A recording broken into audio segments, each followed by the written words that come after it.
Nathan, Check, check.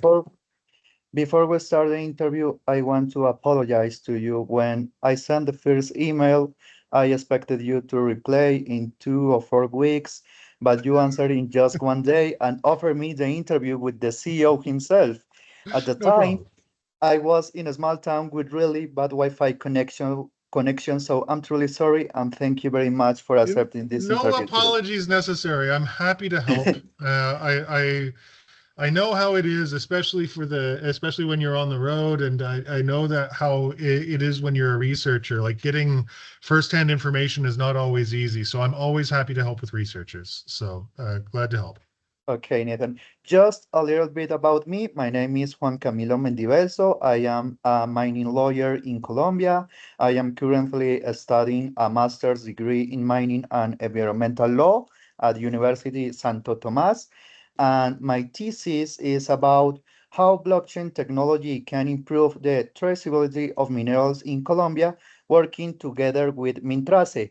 Mintrace is the government's official mining system, okay? Mhm.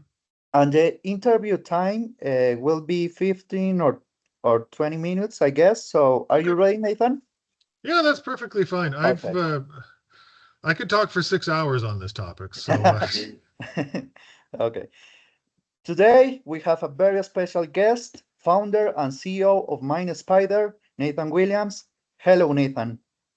hello, Juan. Juan Camilio. Thank you very much for having me. Thank you, Nathan, for accepting this interview today. So the first question is, on your company website, you say that everything started with a Washington Post article. Could you tell us about that moment? Back in 2017, there were a couple of things that happened at the same time. The first is that everyone was interested in blockchain because Bitcoin crossed the $1,000 mark for the first time. It's much higher than that now, but at the time, no one ever thought it would go that high. And so everyone in technology was looking at blockchain and new ways of applying it, new things you could do with it. And at the same time, Donald Trump got inaugurated as the president of the United States for the first time. And so there was a Washington Post article that came out in that February that was talking about conflict metals, which is gold, tin, tantalum, and tungsten. Majority of them are coming from the Democratic Republic of Congo. And there is a law in the U.S. At the time it was the only one, but it was the Dodd-Frank Act, where they required companies to disclose if they were sourcing from the DRC and to show where they were sourcing these metals from. And the article in the Washington Post was interviewing many American electronics and automotive companies who were concerned that the Trump administration would stop enforcing the Dodd-Frank Act. So this was the beginning. This was how I got started. I emailed everybody who was quoted in that article and said, "Hi, I'm Nathan. I'm working on a blockchain project, and I want to talk to you about what you've done, what worked, what didn't work, and what you're trying to do regarding minerals traceability." And that was how I got started. Okay, Nathan. Nathan, for people who don't know blockchain, how would you explain it in real simple words? So blockchain is that's a very good question. Okay, so probably the easiest, simplest words is if you have a record of information like a bank account, how do you know that the money in your account is correct? Well, the way that you have it is you have a source of truth. You trust the bank. You've got rules for the bank. Okay. But the people who invented blockchain, they said, is there a way, if it's just a record of transactions, is there a way that we could keep track of that information ourselves without having a single central trusted authority like a bank? And they came up with a very fancy, very challenging way of doing this called the blockchain. Instead of having a never-ending series of transactions, they would break up the transactions into blocks, and then they would use cryptography or to seal those blocks so that everyone using them could tell that that block was the correct block of transactions. That's why then they would link them together. It was called the blockchain.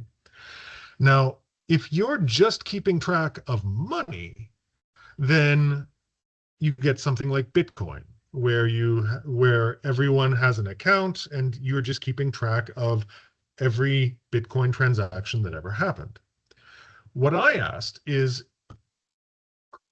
could you use this same technology to keep track of transactions in a supply chain of metals that go from mine to smelter, smelter to manufacturer, and could you keep track of the volumes in the same way?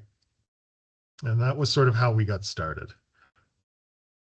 Oh, okay, Nathan. And what has been the most important project that your company has carried out so far? Ooh, that's a good question.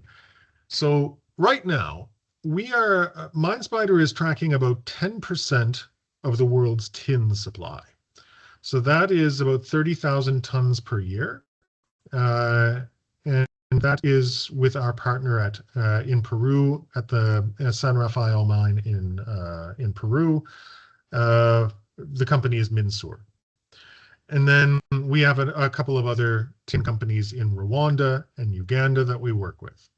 In addition to this, we've been working on tracking other metals such as gold, such as tantalum, such as lithium, copper.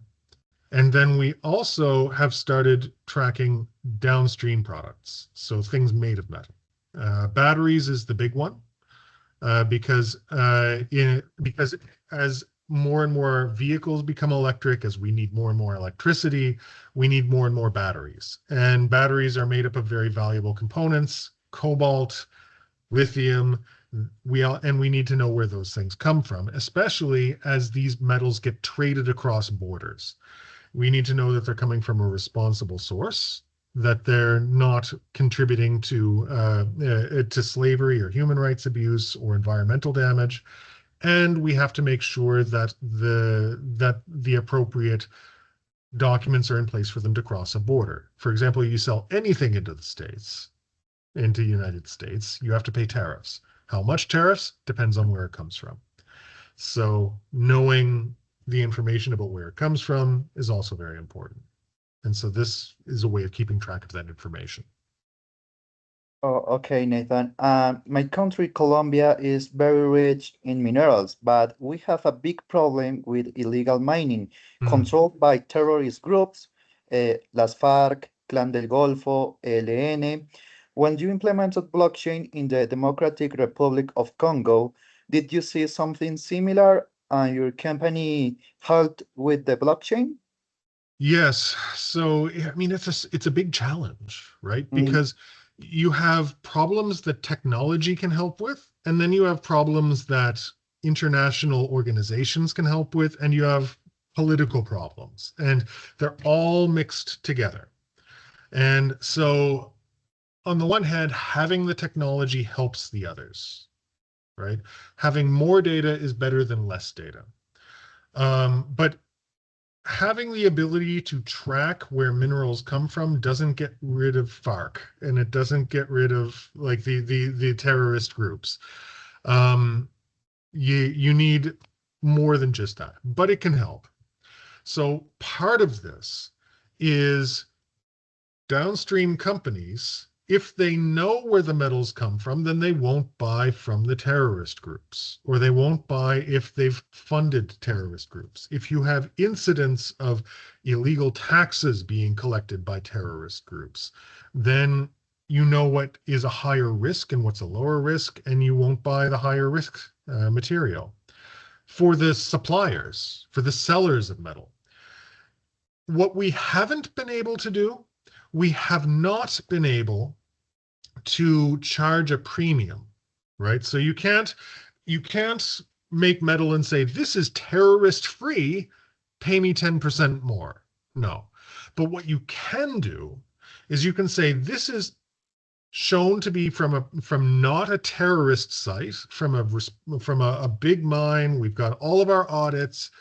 Now we can sell it to Europe. Now we can sell it to the United States, and they pay more there already. And so you don't have to sell to the cheaper markets that don't care. And it's the same as getting a premium, but it's not the same. Okay, Nathan. And the last question is, what message would you to leave for Colombia to motivate the use of this technology in my country? Oh, to the government or Uh, to the mines? I yep. think that right now, everyone wants metals. And the question is, which countries are going to become the preferred suppliers? And there's an opportunity for a legitimization of the country right now, and by having more traceability, by becoming a traceable, trusted partner, you attract the number one thing that helps growth, which is investment. And the more stable you are, the easier it is for companies to invest in you, the better the quality of life. And it all comes down to what systems you have in place to control the data um, and the sources and the sourcing of this material. You can't control what you don't track, and so it's not that expensive to track it, and suddenly you attract investment, you become a trusted party, and then instead of trying to catch up to everybody else, everyone tries to catch up to Colombia. Nathan, it was a real pleasure. I'm gonna tell you something. You are inspiration for me and for my research group. You are a great person and you have a great company. So thank you so much, Nathan. And can I take a photo with you? Absolutely, absolutely, Oh, you can take a thanks. photo. No problem. I hope that this Okay, is Nathan. helpful to your research.